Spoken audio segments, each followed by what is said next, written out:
After the founding of the People's Republic of China in 1949, the United States refused for years to recognize New China. After the war to resist U.S. aggression and aid Korea, China-U.S. relations froze completely.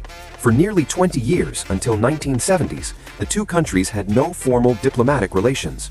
But no one could have imagined that a chance encounter at a table tennis championship would become the most famous diplomatic turning point of the Cold War. This was Pong Diplomacy.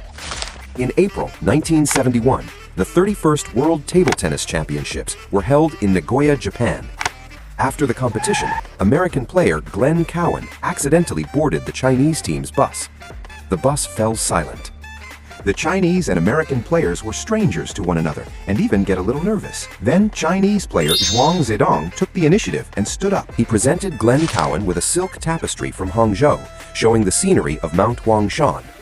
Cowan was surprised. Later, he gave Zhuang a t-shirt printing with the words, "Let it be," in return. The next day, the photograph appeared on front pages of newspapers worldwide.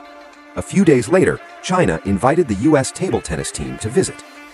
A small ball could really move the big ball. On April 10, 1971, 15 members of the U.S. delegation, including players, coaches, and journalists, arrived in Beijing. They became the first American delegation with an official background to set foot in China in 22 years. In Beijing, they played matches with the Chinese team at the Capitol Indoor Stadium. They were welcomed at the Great Hall of the People. They visited the Forbidden City, the Great Wall, and the Summer Palace. They also traveled to Shanghai and Hangzhou. The American players later recalled that they had expected China to be mysterious and closed. But after arriving, they discovered that the Chinese people were warm and friendly, and that they too loved sports, music, and art. Soon after the visit, China and the United States began secret contacts. In July 1971, U.S. National Security Advisor Henry Kissinger made a secret visit to China, laying the groundwork for further contact between the leaders of the two countries.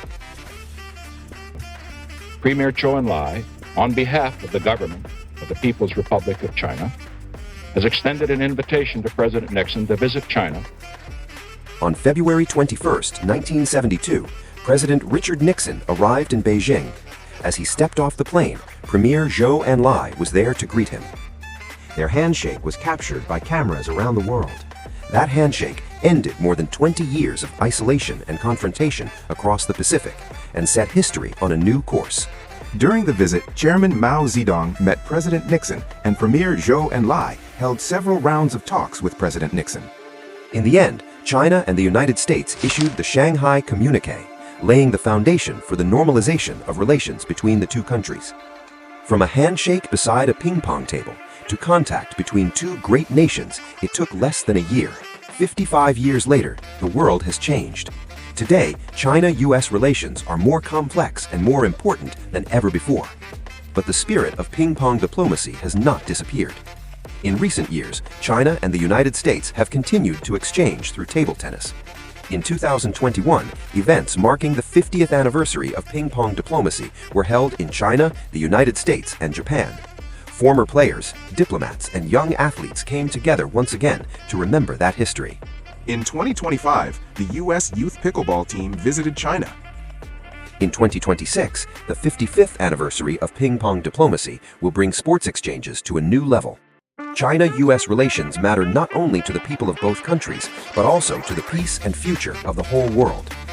Perhaps what truly matters has never been that the matches or who wins and loses.